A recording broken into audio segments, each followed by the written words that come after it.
Cameroon, Bandung, Africa, Bandung, to the world, Bandung. Your Bamenda man, your Ngi man, your Ekuna man, your Bakore man, and proudly so, your Anglophone brother. You're welcome on this platform. Hope everything is okay wherever you find yourself. Asiminga, Elila Boamou. Les amis, c'est bien ce que je viens d'apprendre là, c'est très bien. Vraiment, vous savez, les principes sont des principes. Et tout le monde devrait respecter ces principes-là.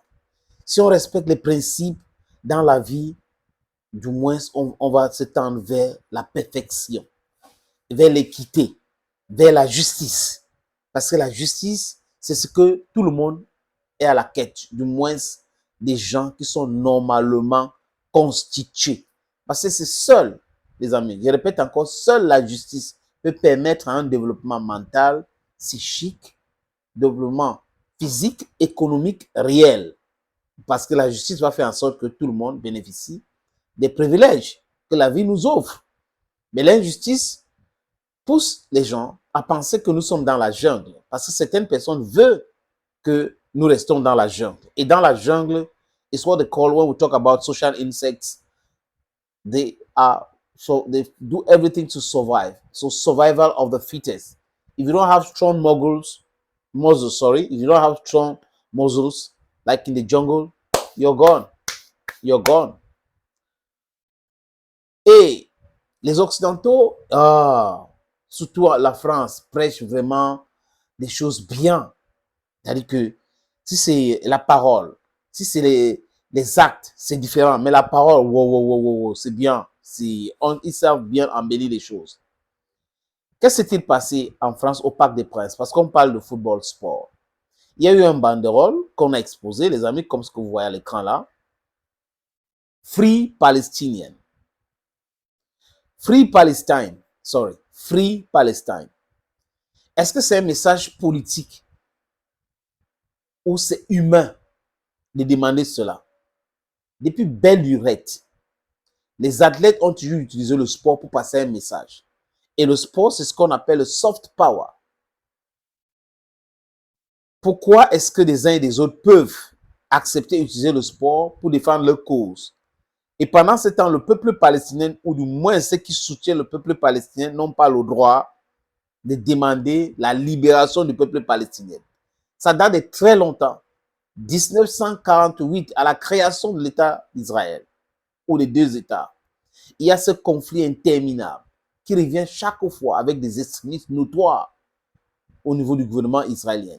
Benjamin Netanyahu, éternel premier ministre, et quelqu'un qui pense qu'il y a un message messianique ou un devoir messianique qui devrait fulfilled, as I say in English. Mais que non. Tout ça, c'est des inventions humaines. C'est les hommes qui inventent toutes ces choses-là. Et les gens normalement constitués ne devraient pas accepter cela. Ce n'est pas normal aujourd'hui et ça ne sera pas normal demain. Vous ne pouvez pas, d'un côté, soutenir l'injustice. Et quand vous regardez à gauche, vous voyez l'injustice, vous êtes pour la justice. Non, ça n'a pas de sens. Si vous soutenez l'injustice à gauche, vous ne pouvez pas être des gens de qualité pour parler de la justice.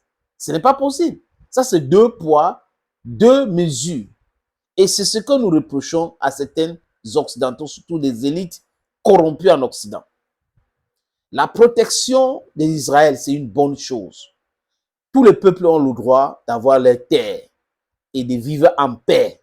Je répète, de vivre en paix. Tous les peuples. Ce n'est pas un peuple au départ de l'autre. Donc le peuple palestinien ne peut pas rester. On les oblige sur ce régime colonial et colonialiste des bombardements tous les jours. Pour régler le problème palestinien, les amis, c'est facile. La création d'un État palestinien. Parce que tant que vous allez traiter seulement avec des groupes, des personnes et autres qui cherchent leur libération, et ça sera de guerriers urbains, ça sera parce qu'ils vont tout faire pour faire parler d'eux, pour attirer l'attention des gens sur leur histoire, sur leurs problèmes. En 2024, on parle encore de colonies en Palestine. Vous trouvez que c'est normal? Et quand on va exposer le banderole, la banderole Free Palestine, vous faites quoi? Ah là là là là, les amis. Le ministre de l'Intérieur d'Emmanuel Macron, parce qu'on va dire gouvernement Barnier, c'est la même chose, a convoqué les dirigeants du PSG, a convoqué les dirigeants de la Fédération française de football. Pourquoi est-ce qu'ils ont été convoqués, les amis? Parce qu'il y a eu ce banderole au stade, au Parc des Princes. Ils disent, ou le ministre et son entourage dit quoi? Ils disent que il ne faut pas mêler la politique au football. Waouh! Donc ça sort de la bouche d'un politicien français qu'il ne faut pas mélanger le sport et la politique.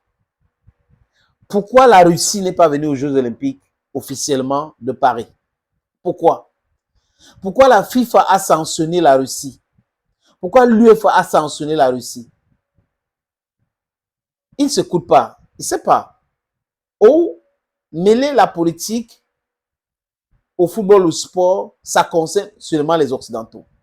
Quand le Royaume-Uni, les États-Unis et certains pays de l'OTAN se sont réunis pour bombarder et tuer les gens en Irak, c'était sur la base de quoi?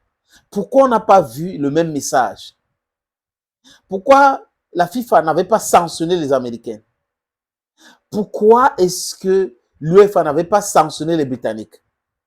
Les amis, il y a de cela une dizaine d'années, Benjamin Netanyahu avait bloqué les enfants de Gaza. C'était impossible d'aller à l'école. J'avais interviewé l'ambassadeur de l'Israël à l'époque au Cameroun. Il m'avait rassuré qu'ils sont en train de travailler pour libérer cela, pour que les enfants continuent de fréquenter. Pourquoi l'Israël n'avait pas été sanctionné, sportivement parlant? Parce qu'il ne faut pas mélanger la politique au sport.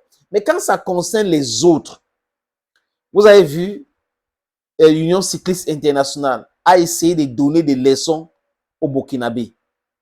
Tous cyclistes du Faso, ils disent que parce qu'on a invité les cyclistes russes, vraiment, il faut qu'on enlève leur logo, vraiment, une sanction du n'importe quoi.